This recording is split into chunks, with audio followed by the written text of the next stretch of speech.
So you're not gonna believe this. In my previous video of getting Wheel of Time to work, something came out after I uploaded that video. And it's the fix the entire game needed. With this particular patch, everything works as it should. Ignore everything I just did in the previous video. You don't need that now. I would have used this in the first video if it was there. It literally did not exist during the time that video was made. So a little bit of backstory. I discovered a while ago about a DirectX 11 renderer for the Unreal Engine 1. I was gonna, use that for Wheel of Time since it also uses Unreal Engine 1. The latest version at the time didn't support Wheel of Time. So I actually contacted the developer through leaving a comment on this mod, saying that, hey, I'm willing to help you get it to work for Wheel of Time, basically. Literally, I think a week after I left that comment and uploaded that video, look what was added to PC Gaming Wiki on Wheel of Time's article. Unreal Engine DirectX 11 renderer. And when you click on it, it takes you to here. Lo and behold, it now supports Wheel of Time. Apparently, this person did not need my help. So, yeah, this fix right here fixes everything. To basically put into Wheel of Time, you just download it. This is the list of games it supports. Apparently, this person was contacted by Epic themselves, ordering a cease and desist for the Unreal Tournament games. Which I don't understand why. Just a mod. It's a mod to enhance your game. What's wrong with that? I don't know the backstory behind that, but what you want to do is to open the common folder and extract the contents to... I forgot to have that open. Hang on a second. And you want to extract this, not the common folder itself, but what's inside the common folder. So the 33D11DRV folder, the INT file, and the DLL file. You want to extract all of this into the Wheel of Time's system directory here. As you notice, I've already done this. I forgot something, so I'm putting this in between these two steps. So after you extract, the contents of the common folder, you want to open up the Wheel of Time folder and extract this in the same directory. Otherwise, this will not work.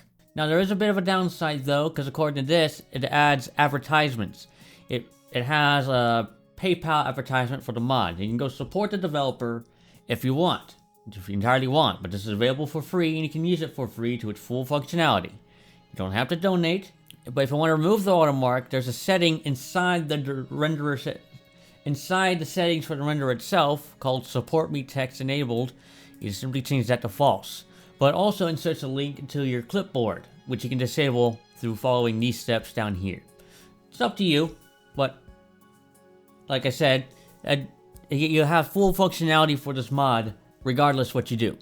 If you've already installed the game, then you'll need to go to its system directory and open a terminal here. In this case, I'm using PowerShell through Windows Terminal, and Windows Terminal is very nice, by the way. If you're using PowerShell, you need to put in // If you're using command prompt, you just type in, you don't need, what did I just do? Oh, full screen, cool. You don't need to put in // but basically what you want to do is go to the system directory of Wheel of Time, type in WOT minus change video, and make sure there's a space between the T and the minus. Then you press enter, and you get this particular window. This is for if you've already installed the game. If you haven't installed the game before, you'll get this window anyway. So if you start the game for the first time, you'll get to this window anyway. But if you already installed the game, then you need to do this to get this window back. You want to go to here, show all devices, and press Direct 3D11 support. Hey! Alright, so since I already did that, the game's already running off of that, I need to make sure Discord's closed before I actually run it, because it causes issues for whatever reason. We're now going to be starting Wheel of Time, and hopefully this will work. Because it's still, even though this fixes everything, it's still a bit sensitive in the startup process. Alright, good. Movies still work. And boom! And look at this. 2560 by 1440 resolution. Look at that! I've never seen Wheel of Time both run at this resolution and look this good. It's amazing. Okay, in the advanced options under DirectX 11 support is all the options you have available to you. And the support me text I talked about before is right here. You set the defaults if you want to disable that watermark. So yeah, the watermark's a bit frustrating, but hey, at least there's a way to disable it, right? And like I said, it's provided for free, you have full functionality. Donating is an option. And you have all these options like ASSAO, which I don't know what it is, and something called SSR, which I never even heard of. I have tessellation off because it causes these weird... because it causes some models to look puffy. That's about as best I can describe it. Puffy. So if you don't like that look, you can just simply turn tessellation off. A native resolution, it looks really good. Now, one thing you probably notice that under hardware, the resolution doesn't say 2560 by 1440. Well, the problem with this, and this is a specific problem for Wheel of Time, is that selecting a resolution higher than what's listed here does not work. So I'm going to show you how you can actually specify your resolution. Please keep in mind that it only supports resolutions higher than 1920 by 1080 through DirectX 11. Every other method will cause the game to crash. It's just that old. It always has problems. So now, you want to go to the Wheel of Time system directory, open up watt.ini with any text editor. I'm going to be using Notepad++. And scroll down to here. You want to change full screen viewport X and Y to your monitor's native resolution. Notice how it says 2560 by 1440 here. And what's nice about the DirectX 11 renderer is that it also fixes the FOV. So your FOV is dynamically adjusted depending on your resolution, which is something Wheel of Time does not do by default. So it's nice to have that. And it locks your FOV, so you won't have to worry about your FOV being all messed up. But it also breaks FOV effects, just so you know. And on top of that, the windowed viewport is also dynamically adjusted based on your resolution as well. So don't have to worry about that. And all settings for DirectX 11 are at the very bottom of this file, under right here. These are all the settings that you can adjust in the game as well. I won't give you the demonstration because right now it's a bit frustrating to record. But you're just going to believe me that it does fix everything. The graphics flickering is gone. You can't see through people's clothing. And the game just runs so much better. It looks better. And all the minor issues have basically been fixed. And you don't need to run it under any compatibility options. You just download the DirectX 11 patch, put it in Wheel of Time, select DirectX 11 support, and the game will run like normal. With better visuals. And it just looks so nice now. My dad and I have been playing it again recently, and it just looks so nice. But like I said, probably not won't be recording this for a while because it's a bit frustrating to record right now, especially with the movies. Both OBS Studio and Action have a hard time with the movies. So right now I'm trying to figure out a way to actually, record the game and the movies at the same time. But it might come down to me actually needing to edit the movies in post. For some reason, they just won't show up. They show up here probably, but like I said, Wheel of Time's a bit sensitive when it comes to recording, so I'll record at a later date. But thank you all so much for watching, and you're welcome for getting this game to work after 20 years.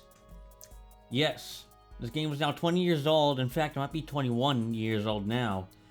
And this patch brought the game back to life. It's the fix it desperately needed. There's a couple of things I wanted to address before the video ends. And that is, the gameplay should be 100% completable. Which means you should be able to play this game from start to finish with very little issues. But on the other hand, overall, I would say the game is 90% working. There's still some minor things that are not working for this game that I personally have not been able to fix. One of them being multiplayer. The game uses GameSpy for its servers, and GameSpy shut down their servers ages ago, so there's no more master server for Wheel of Time. And the other thing is the editor, which was a tool used to, create your own maps. This tool is no longer working on modern systems, and I have not been able to get it to work. So those are only two things. But there's a couple of other things I want to show you. One of them is being the PC Gaming Wiki article. As you can see, I have added a ton of stuff to this article to help fix up the game. Some of them being a couple of months old, while some of them being quite recent. And there's a lot of stuff that's been added here now, and honestly, it should be enough to keep the game, alive just a little bit longer. But one thing I also want to show you is this website right here, known as Shadar Logoth, which is wheelgame.com. This is one of the few websites related to the Wheel of Time that's still up and running. And one of the reasons why I wanted to show you this is because it's also one of the few websites, if not the only one, that still hosts custom maps for Wheel of Time. Which means that you can pick one you want, and you can still download it. Now, some of these links are broken, but most of them here are definitely downloadable. But I can't guarantee all of them work. Apparently, some maps have problems internally that can't really be fixed easily. And this is also including the infamous Bellfire maps that have been around for ages. So yeah, if you want custom maps, this is the place to go, as pretty much all of them I think are here. And on top of this, I managed to find the official utilities that were made, which is DUM, which stands for Tiangrial Hand Utility Modifier and Builder, and ServCon, which stands for Server Configuration. These are tools I managed to find again, and I have uploaded them to PC Gaming Wiki, so you can go here and download them as an archive, all of them, or you can download them individually. I thought I wanted to share this before I ended the video. You are welcome for doing my best to get this game working, and I'll see you in the next video. Hope you all have a great day.